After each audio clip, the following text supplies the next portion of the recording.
అర్ధరాత్రి పిలుపు 6వ భాగం. నేను నమ్మను. డిటెక్టివ్ యుగంధర్ని హత్య చేయడమా? What nonsense! అలా హత్య జరిగి ఉంటే నగరంలో అందరికీ తెలియదా? రాష్ట్ర పోలీసులు ఎలా ఆ విషయాన్ని రహస్యంగా ఉంచగలరు? అయినా రహస్యంగా ఉంచవలసిన అవసరం ఏమిటి? అన్నాడు హోంమంత్రి Sinha. Special branch director Bhandarkar కాస్త ఇబ్బందిగా తలవంచుకొని, రహస్యంగా ఉంచాలని కాదు, వేరే గత్యంతరము లేక అన్నాడు. అంటే? అడిగాడు హోంమంత్రి. It is a matter of corpus delicti. Bhandarkar అనగానే హోంమంత్రి చుట్ట వెలిగిస్తూ, మీ డిపార్ట్మెంటు కలగజేసుకుంటుందా అడిగాడు. ఎస్ సార్, 2 ఏజెంట్లని ఇక్కడి నుంచి పంపాను. సరే, డిటెక్టివ్ యుగంధర్ హత్య చేయబడి ఉంటే ఆ హంతకున్నో హంతకురాలనో పట్టుకొని తీరాలి. తాత్సారానికి అసమర్థతకి తావులేదు అన్నాడు హోంమంత్రి. ఎస్ సార్ అన్నాడే కానీ భండార్కర్ కుర్చీలోంచి లేవలేదు. Anything else to repair? Yes sir, proceed అన్నాడు హోంమంత్రి. రాష్ట్రపతికి, ప్రధానికి, రాష్ట్ర మంత్రులకి పటిష్టమైన రక్షణ ఏర్పాటు చేయమని ఫోన్ కాల్ వచ్చింది సార్. ఎవరు ఫోన్ చేశారు? తెలియదు. అంటే ఆకాశరామన్న ఫోన్ కాలా? Yes sir. ప్రస్తుతం మా అందరికీ రక్షణ ఏర్పాట్లు కట్టుదిట్టంగా లేవనా మీ అభిప్రాయం? Yes sir. దయచేసి వివరించండి. సభలకు, సమావేశాలకు హాజరవుతారు, ప్రజల్లో కలిసి తిరుగుతారు. తెగించిన మనిషి ఎవరైనా హత్య చేయదలుచుకుంటే? హోంమంత్రి విరగబడి నవ్వాడు. మిస్టర్ భండార్కర్, మనది ప్రజాప్రభుత్వం. ప్రజలు మమ్మల్ని ఎన్నుకున్నారు. ఎవరో ఏ మూల నుండో ఏ కత్తు విసురుతారనో లేదా షూట్ చేస్తారనో భయంతో ఉంటే మేము ఎవరము ఇళ్లల్లోంచి, ఆఫీసుల్లోంచి కదలలేము. అలా కంచుకోటలో కూర్చోలేము. అయినా ఎవరో ఆకాశరామన్న టెలిఫోన్ చేసినంత మాత్రాన అలా భయపడవలసిన అవసరం లేదు. కనీసం మీ ఇంటెలిజెన్స్ ఏజెంట్ల నుంచి రిపోర్టు ఏదైనా వచ్చిందా అన్నాడు హోంమంత్రి. నో సార్ అన్నాడు భండార్కర్. అయితే ఆకాశరామన్న ఫోన్ కాల్స్కి బెదరవద్దని నా సలహా అని నవ్వి, ఇంకేం సమస్య లేదుగా అడిగాడు హోంమంత్రి. లేదు సార్ అని భండార్కర్ హోంమంత్రి గదిలోంచి బయటికి వెళ్ళాడు. తర్వాత ఆలోచించడం ప్రారంభించాడు. డిటెక్టివ్ యుగంధర్ హత్య చేయబడ్డారంటే నమ్మలేకుండా ఉన్నాడు. కానీ నమ్మక తప్పదు. Madras IG of police phone చేసి చెప్పాడు.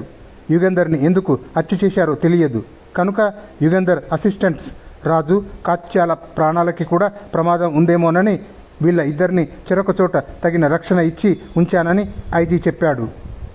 అసలు యుగంధర్ హత్య చేయబడ్డాడని తెలియగానే వెంటనే మద్రాస్ వెళ్ళాలి అనిపించింది. వెళ్ళి ప్రయోజనం లేదని మానుకున్నాడు. యుగంధర్ని హత్య చేయడం సులభం కాదు. చాలామంది ప్రయత్నించారు ఇదివరలో.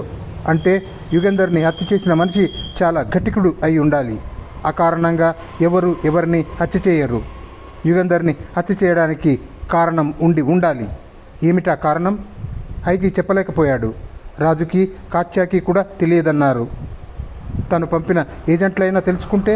అదే రాత్రి మద్రాసులో మరో 2 హత్యలు జరిగాయి. ఒక ధనికుడు, ఒక సినిమా తార. ఈ హత్యలకి, యుగంధర్ హత్యకి సంబంధం ఉన్నదా? ఎలా ఉంటుంది?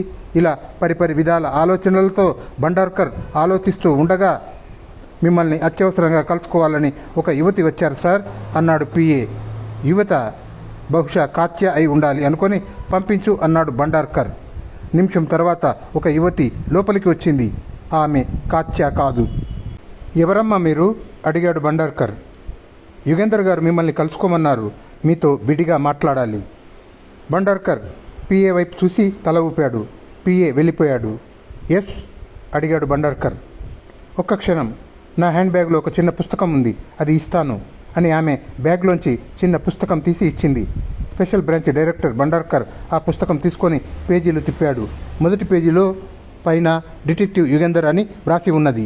తర్వాత రాష్ట్రపతి, ప్రధానమంత్రి, కేంద్ర మంత్రులు, రాష్ట్ర ముఖ్యమంత్రులు, దేశంలోని వివిధ రాజకీయ, సాంఘిక నాయకుల పేర్లు వరుసగా వ్రాసి ఉన్నాయి. ఏమిటిది? హూ ఈజ్ హూ పుస్తకంలా ఉన్నది. మీ పేరు యుగంధర్ గారు పంపారని చెప్పారు అడిగాడు భండార్కర్. అవును, హూ ఈజ్ హూ అనుకోవచ్చు. మీరు అడిగిన ప్రశ్నలకు సమాధానం చెప్పకుండా నేను ఒక ప్రశ్న అడుగుతాను. మీరు చూసిన ఈ పుస్తకంలో వ్రాసిన పేర్లున్న వారందరూ రాష్ట్రపతి మొదలు జిల్లా స్థాయి రాజకీయ నాయకుల వరకు కొద్దిపాటి వ్యవధిలో మరణిస్తే దేశం ఏమవుతుంది అడిగిందామే. అర్థం లేని ప్రశ్న. అలా ఎలా జరుగుతుంది? విప్లవం వచ్చినా అందరినీ చంపగల శక్తి ఎవ్వరికీ లేదు అన్నాడు భండార్కర్. ఉంటే అడిగింది ఆమె మళ్ళీ. అమ్మ, నీ పేరేమిటో చెప్పలేదు, పిచ్చి పిచ్చి ప్రశ్నలు అడుగుతున్నావు. అంతేకాదు, అసలు అలాంటి ఆలోచన కలిగినందుకు నిన్ను బంధించగలను తెలుసా? నువ్వు వచ్చిన పనేమిటి? యుగేంద్ర గారు నిన్ను ఎందుకు పంపారు అడిగాడు. యుగేంద్ర గారు మీకు కొన్ని విషయాలు చెప్పమన్నారు, చెప్పనా అడిగింది. యుగేందర్ చెప్పమన్నారు అంటున్నావు, సాక్ష్యం అడిగాడు భండార్కర్. ఆమె బల్ల మీద ఉన్న చిన్న కాగితం తీసి దాని మీద OXO అని వ్రాసి చూపించి ఆ కాగితాన్ని వెంటనే చింపి యాష్ట్రేలో పడేసింది. యుగేందర్కి తనకి మధ్య ఉన్న గుర్తు అది. ఆ గుర్తు మరెవ్వరికీ తెలియదు. ప్రమాదకరమైన పరిస్థితులలో, అంటే యుగేందర్కే కాదు దేశానికే సహాయం కావలసి వస్తే వాడుకోవలసిన రహస్యమైన గుర్తు అది. భండార్కర్ పైకి హుందాగా ఉన్న లోపల ఆరాటపడుతున్నాడు. ఏం జరిగింది? ఎవరామె? యుగేందర్ మరణించలేదా? ఆమెనే అడగాల? ఆమెనే చెప్పనిస్తే? యుగేందర్ గారు మీ సహాయం కోరుతున్నారని ఇప్పుడైనా మీరు నమ్ముతారా అన్నది ఆమె. భండార్కర్ తల ఊపాడు. మన దేశానికి స్వాతంత్ర్యం వచ్చి 30 ఏళ్ళు దాటింది. 3 దశాబ్దాలలో మనం సాధించినదేమిటి? జనాభా పెరిగింది, దారిద్ర్యం పెరిగింది, రాజకీయ నాయకులు ఎక్కువయ్యారు, దేశ ఐక్యతను విచ్ఛిన్నం చేసే దుష్ట శక్తులు ఎక్కువయ్యాయి. భారతీయుడికి నడుమ రాజకీయ నాయకులు మతము, భాష అనే అడ్డుగోడలు కట్టి వారి అధికారాన్ని పెంచుకుంటున్నారు. దేశం నాశనం అవుతున్నది. అమ్మా, నేను ప్రభుత్వ ఉద్యోగిని, రాజకీయ నాయకుడిని కాను అన్నాడు భండార్కర్.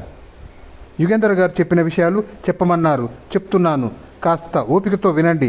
ప్రజాస్వామ్యం మనకి పనికిరాదు, ప్రజాస్వామ్యం పోవాలి. యుగేందర్ గారు విప్లవం రావాలి అని చెప్పారా అడిగాడు భండార్కర్. విప్లవం మన దేశంలో రాలేదు. పూర్వజన్మ సుకృతం, పాపపుణ్యాల మీద నమ్మకం, ప్రతి రాయిని రప్పని దేవుడిగా కొలిచే ఈ దేశపు ప్రజలకు ఎదురు తిరిగే శక్తి లేదు. మతం అనే మత్తులో పడ్డ ప్రజలకు ఆ బలం లేదు. కనుక అడిగాడు భండార్కర్. సైనిక పరిపాలన రావాలి. అది ఈ దేశంలో జరగదు. ప్రజాస్వామ్యం గట్టి పునాదులతో స్థిరపడిపోయింది. అదే ఇబ్బంది.